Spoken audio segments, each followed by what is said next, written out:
All right. Hello, everyone. My name is Daniel Fosco. I'm the senior product designer on the release group. I wanted to start my presentation actually by thanking Annabelle and Gina for their presentations.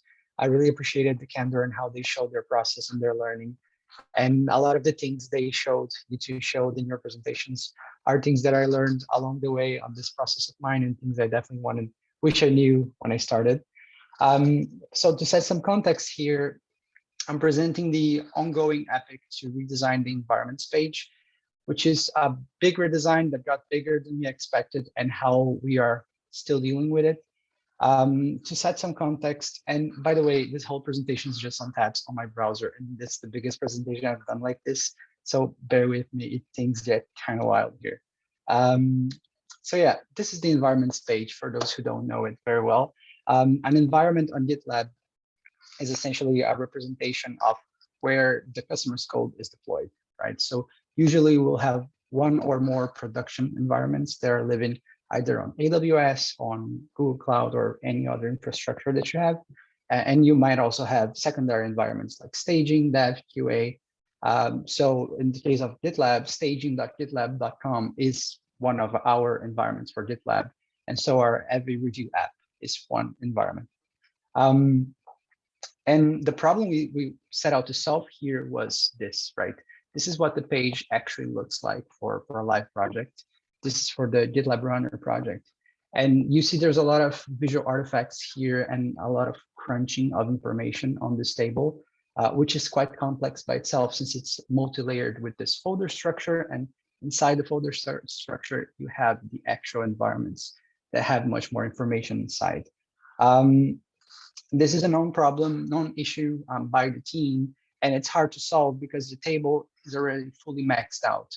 In some scenarios, all of these columns are filled up with information. And as we add new features and develop more capabilities in the release group, we need basically more stuff to go in here, but there's no more space to grow this table, especially if we're considering smaller sizes. Like it gets really weird, right? And this is on a 16-inch MacBook, so there's already plenty of space. So we set out, okay, let's understand what are the problems with this page and just break our way from this table structure to something that allows us to add more information to the page, more actions to the page in a way that helps users understand what they're looking at. So the very first iteration of the issue was called design new component to replace environments table, which is not wrong, but at the same time is a little bit naive from the perspective of how we want to frame our design work, right? Because this title for the issue is literally design new thing.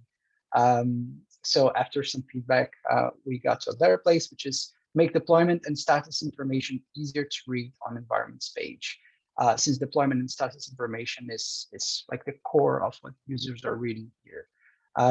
But the page, the issue did have jobs to be done, well-defined, and the personas that are acting on it, and then some actual examples of what's going on here.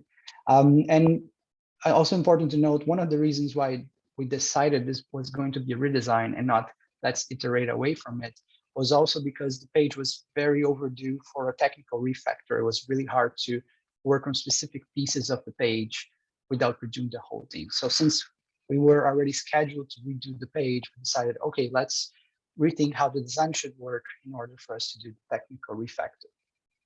And as we were describing the problem, we realized that, okay, we know what the problem is from the design and visual perspective, but we don't know exactly how this is affecting our users, right? We don't know in detail, even though we have lots of past research on environments and releases. For the environments page specifically, we didn't know why users were going to this page, what was bothering them on this page as it was right now, and what was breaking for them. Like we know this is broken, right? And sure, specifically this and this can be fixed, but on a broader scale, like what is not working on the page for them. With that in mind, we decided to go for problem validation with a survey and trying to be as simple as possible and asking users what brings them to the page, what information is the most important for them when they land on the page, and what actions are most important for them when they land on the page. And then around that, we had other stuff like what is your role in your organization? What is the size of your organization, to try to slice the data a little bit better. Out of the survey, we got these aggregated insights that told us a lot of things that we already knew. So, just over half of the users were satisfied with environments today, the top actions and elements they were using, the top tasks they were dealing with when they got to the page. So environments and deployments, which kind of makes sense and we knew about, but the most useful thing were the detailed themes that we got out of it. So this was me and Will, the researcher for ops. He helped me run this research, as well as Anne, that gave a lot of feedback. But essentially, we took the verbatims from the responses and then aggregated them into these themes. So I want to learn how to set up environments. I want to see which commits are deployed. I want to check the status of my environments. And that became the guiding direction for this redesign issue. These three specifically, because in context, they were what was more important. And then one small side note, this survey was in Qualtrics, but it was actually added as an alert on the page, which in theory sounds extremely simple, but it was more complicated than we wanted to, since there needed to be a cookie to make sure that the alert was dismissed for good for every user. And even then we had customers complaining. They found the issue and they complained, hey, we don't want this. Can you remove this for good? I was like, okay, let's think about that for next time. But then after 2 weeks, we removed it anyway, so that was fine. So wrapping that up, with the results from the survey, we went into redesigning proper, and then just trying different variations, as many as we could. So let me navigate on Figma here on the mockups. I started from the core of the design, which was the deployment itself. And this was heavily inspired by Vitica in pipeline execution, where she also got one of their tables and compressed different columns in one semantic block, how we're calling it. So I started playing around with the semantic block, understanding that this little cell is the deployment, and then there will be layers around it. So playing with this, and then eventually adding more information and adding some interactions to either show more information and hide some of the information. We got to, oh, see, I'm already a little bit lost. I'm sorry. All right.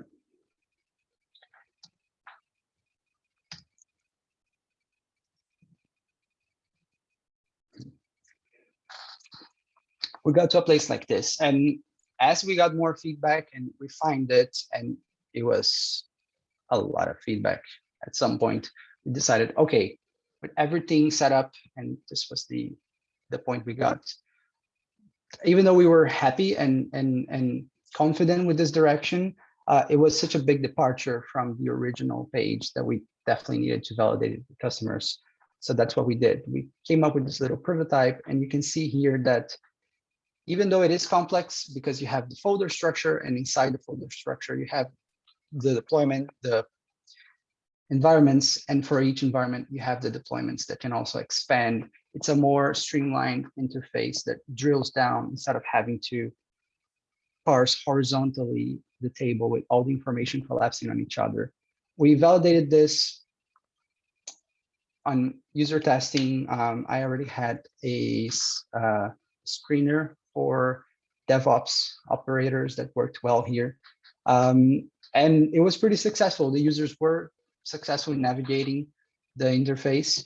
And again, we try to be as streamlined as possible and ask very direct questions that could be turned into a yes or no answer. So find a navigating environment production. Can the user find that, yes or no? So that was a data point. What is the status of the environment production? Can they guess what is the status of the environment or not? If you want to see a complete list of the previous deployments, where would you click, right? So all of these were turned into each one of these data points, where most users were successful in doing this. So that was a yes. Otherwise, that was a no, and some of them had some additional comments. So with this feedback, we iterated some of the small details in the interface. And here's was a catch that was a big learning for me, was that Jeremy from Foundations came to the thread and left a bunch of suggestions and feedbacks. And it was such a transformative feedback for the design that even at that point, when we had already validated, like it was worth it exploring another avenue and seeing if it was worth it. So that's what I did. And at that point, we iterated into this design, which in some ways actually looks more closely to the original folders. But when you navigate, it's much more horizontal. So it's less boxed. That was a feedback he left. Like there are too many boxes within boxes. So it's part of our unboxing effort for GitLab. And it is also heavily inspired by the merge request widget and all the explorations that went into that. So that was really helpful to drive this. Even though the original design was already validated, we consider that since the core of the layout was the same, you know, let's just assume that this is still valid. All of the successes from the users are still valid here in this simpler interface, and move forward with this. From here, what we did was I took some additional notes, fixed some additional things, wrapped up all of the threads on the design. And then the original issue was turned into an epic, and then that epic was broken down into front-end issues that we are now using to discuss either specific details from the implementation or interaction, but on the issue level rather than on the big epic through design management. So we have here an issue for the environment component, one for the deployment, one for the folder, and everything else that will come up. So some learnings here. This was roughly the work of Q3, like as with other things as well, but this was a big design work of Q3 on release. And I wish I had been more MVC driven, although given the context, it was a big redesign and it was hard to break down smaller parts. And I realized with this process that the MVC is not just about delivering fast or delivering with as much confidence as you want to, but rather delivering large chunks is a lot of work. So it's a lot of comments, it's a lot of coordination. So I could definitely have scaled back a little bit, and it would have been easier and less stressful for me, and the process would have been smoother as well. As for feedback, I asked for a bunch of feedback from designers in the group, from developers, from RPMs, and that was of course really helpful. But I realized there's two different types of feedback, right? You want broad feedback. So I took feedback from the designers in our group and some adjacent designers, and that was really helpful. But also Jeremy's feedback as an expert in UI came in a little bit late in the game because I hadn't pinged him earlier. And that was super helpful because this is such a complex interface that his specific insight, specific feedback was really helpful. So I should have brought him earlier, or someone else from Foundations earlier in the process, to get the depth of feedback and not just the breadth. Designing for a large iteration requires a very diligent process. So design management made things a little bit harder on me because apparently when you turn an issue into an epic, design management doesn't bubble up. So what happened was I had all of these iterations that were overlapping each other on the issue, which was already hard to manage. But then when the epic was created and the implementation issues were created out of it, all of the designs were left behind. So we were starting to have comments on many different places at once. So this is something I'm reconsidering. Maybe I should just use Figma for comments for my next project, but definitely something to keep in mind.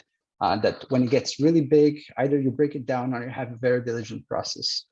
And then this last point, I think it pings back to Gina's and Annabelle's presentation, right? Design from the research and from the vision downwards. And I think here in many ways, I designed from the smaller problem upwards and expanding, which is also fine, but it means you learn a lot of things on the way and you might waste some time just course correcting. So I wish I had taken more time to build a stronger vision and then break that down and design on the broken down parts rather than just designing on the big piece as it grew bigger and bigger and bigger, and then having all of the work to coordinate and break that down at the very end. So that's it for me. Thanks for watching. Thank you, Daniel. It's really awesome. And especially the part of involving to the right parties sooner, early and often. And I don't see Jeremy here. Oh, Jeremy's there. And I want to give him a shout out. He provided such a great feedback and so on point throughout this process. And it was really awesome to see the collaboration between the foundations and his expertise in UI in the feedback process. That was my comment. I see some great comments here as a read only, and I want to ask if Will and Christy want to voice their points, or if someone else has a question to Daniel. I'm happy to voice mine. I just said that I love the idea of designing from the vision downwards. I talk a lot about that too. I love it. I love how you're thinking about that. So thank you. Thanks. Yeah, I'll voice mine as well. I mean, it was really a pleasure to work with Daniel throughout this process. I kind of came in at specific points throughout the overall process that he described, but he really did a great job kind of seeing the overall vision of how the research could go, different places to implement it, and really pulling out the top level insights. So thanks, Daniel. Yeah, thanks for the collaboration, Will. I had a follow-up to Christy's point. So I think it's pretty common to run into the situation where tables were used as like the most viable change that was easy to introduce at some point in time in the past in GitLab. So now we kind of have all these tables everywhere that are probably inefficiently growing in size. And I run into this problem all the time myself too, Daniel. And I have the same challenge, like take that vision and like break it down into like implementation steps to get from where we are today to that vision.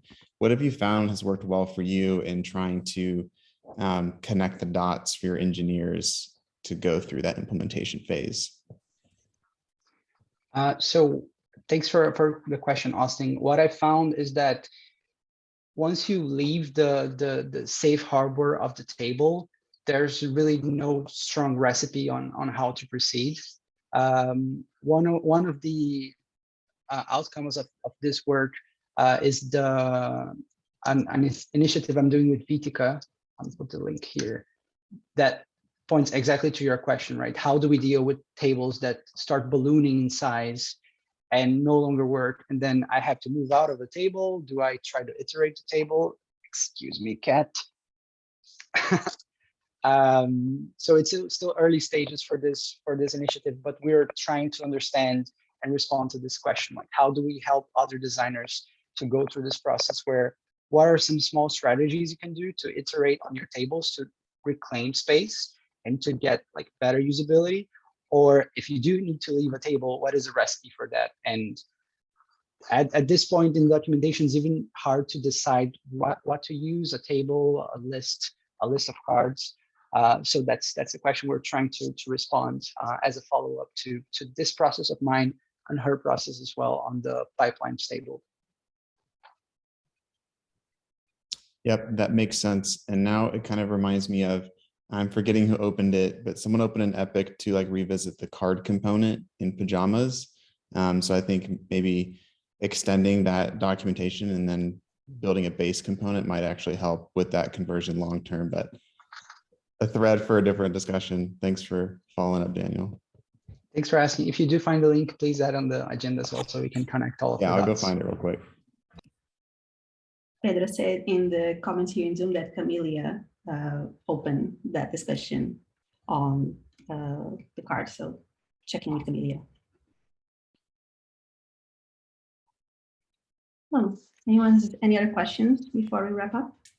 I just wanted to add a comment kind of towards Christy's point of designing downwards. Like when I started doing that a little while ago, it felt like this like weight was just lifted off my shoulders.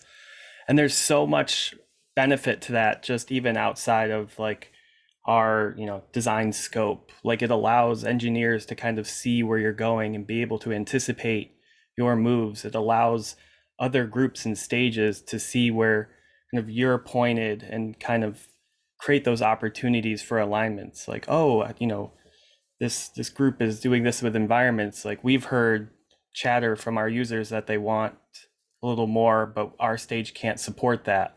So seeing like vision and then the iteration coming off of that, which is very difficult, but that also can help you with the dependencies so that engineers aren't backed into corners and you're like, oh, well, we have to redesign that again. Sorry about that.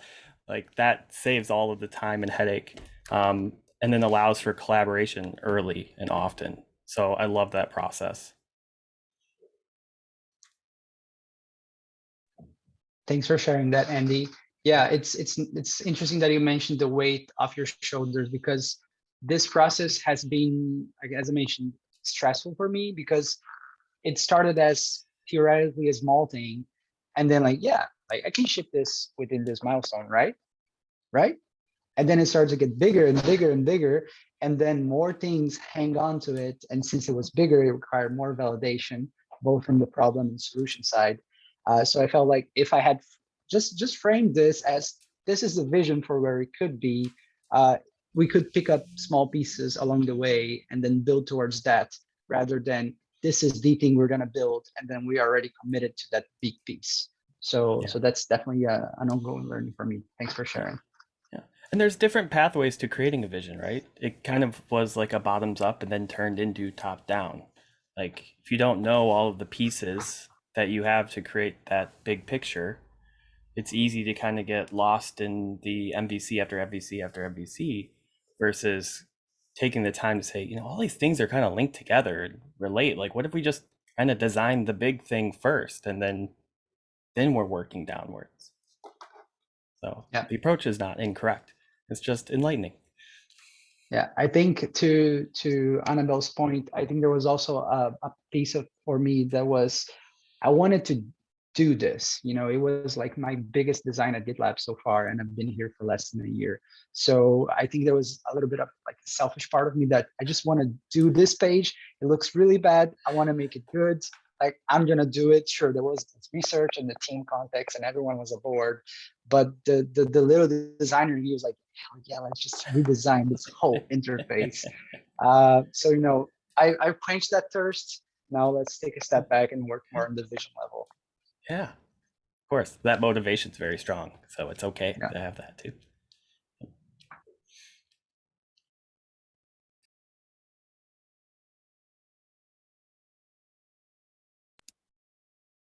Awesome. If you don't have any other questions, I'll stop the recording.